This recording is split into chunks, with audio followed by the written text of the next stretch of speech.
m'expliquer comme ça rapidement en fait en quoi ça consiste pour celles et ceux qui Vous ne pouvez pas me demander rapidement, Thierry, déjà. Ça va durer 1h30. Si je vous explique un truc, il va y avoir des dessins, un paperboard. C'est génial. Donc ça, c'est déjà la première partie de tout ce que vous avez fait durant cette année. On va se régaler. Vous êtes tellement gentil.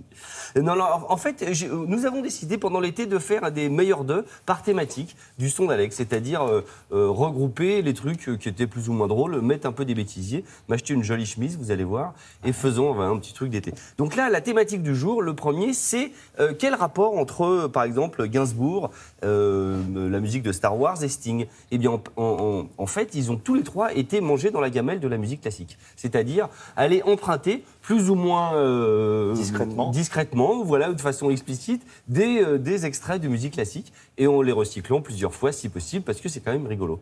Je vous propose de laisser la parole à quelqu'un qui est très bien coiffé et surtout très bien habillé pour cette séquence.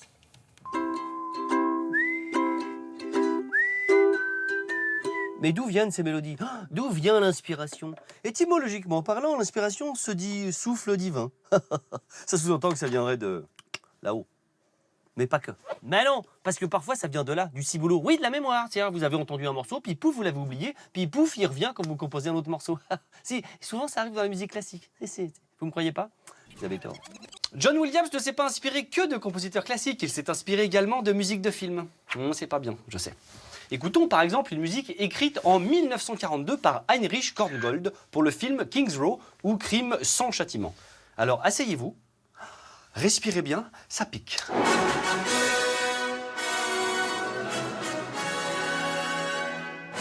Ah, je sais, c'est pareil. Bougez pas, il y a le plan B, c'est la même chose. J'ai les poils qui poussent comme Chewbacca tellement c'est pareil. Explication. Oh. Et maintenant, je suis un peu près, non? Que c'est pas français, mais c'est pas grave. Acteur studio. When I was young, I didn't meaning and... Vous voulez l'original plutôt? Bien sûr. When I was young, c'est mieux. Nous sommes en 75 et Eric Carmen a 26 ans, il écrit cette chanson. Et toi, tu as embrassé des femmes sur cette chanson. Oh oui. Je ne juge pas. Je dis. Vous savez quoi? À 27 ans, Sergueï Rachmaninov, un autre compositeur russe extrêmement célèbre, écrit un concerto pour piano. Écoutez bien, ça va peut-être vous rappeler quelque chose.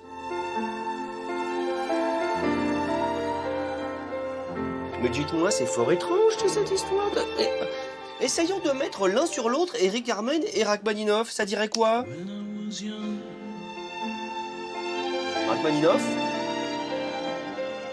Eric Carmen.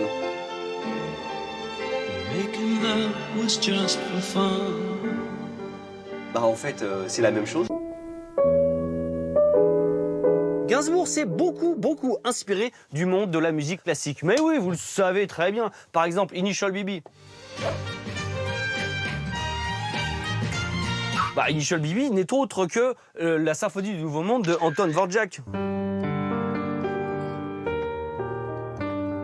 Bah oui. Et par exemple, si vous écoutez Brahms, la 3e symphonie,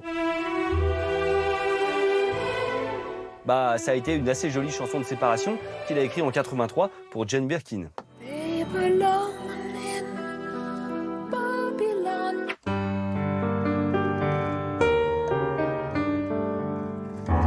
Il y avait une fausse note, mais ça s'entend pas. Mais ce qu'on connaît moins, c'est le côté world music de Monsieur Gainsbourg. Oui, parce qu'il a les oreilles. On y retourne. Vous connaissez James Bond? Si, le gars un peu élégant comme moi. Non, enfin, plus élégant. Eh bien, écoutez bien la mélodie de On ne vit que deux fois. Ça vous dit quelque chose? Eh ben, Robbie Williams aussi, puisqu'il a utilisé dans Millennium.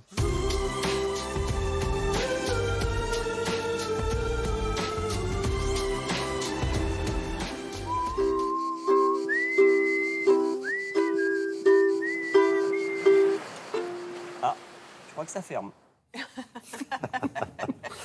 Oui. Ceux qui sont encore en vie, là, un jour, ils vont vous attendre à la sortie. Hein. Non, mais non, tout le monde est content, C'est génial, ça permet de réécouter des vieux morceaux, C'est disant formidable. oh, bison. Mais souvent, je prends l'exemple de Sting qui avait emprunté Prokofiev, là, qui Tu n'était vas pas dans demander cette de séquence. toute façon d'en parler. Exact- Si tu non, pouvais en parler. voilà. Sting, il l'écrit sur sa pochette. Après, il y a ceux qui le font pas. Il y a ceux qui ont oublié. Eric Hermé, il a peut-être oublié. Il fait ah, mais oui, j'avais pas pensé, Rachmaninoff. Oui, maintenant que vous le dites, Les esprits. c'est vrai. Rachmaninoff. C'est une marque de cigares, c'est quoi? Je me souviens plus. Voilà, vous voyez, ça veut dire. Les gens savent pas. Je voulais embrasser aussi Marion, ma petite Marinette, qui prépare avec moi. C'est LSA, c'est son d'Alex. Et voilà, moi, les personnes de l'ombre. Ou Fabrice qui réalise tout ça et qui supporte toutes mes bêtises et surtout les bêtisiers et les 150 000 prises pour arriver à une seule prise bonne. Parce que Dieu que je suis mauvais. Et sachez qu'en 75, quand Eric Carmen chantait, j'avais beaucoup de mal, moi, à embrasser. C'est vrai? J'ai dû attendre quelques années. Enfin bon, mais moche. c'était une belle chanson. pensais pas que ça- On pourra en reparler si Ouais. vous voulez. Allez, on se retrouve très très vite.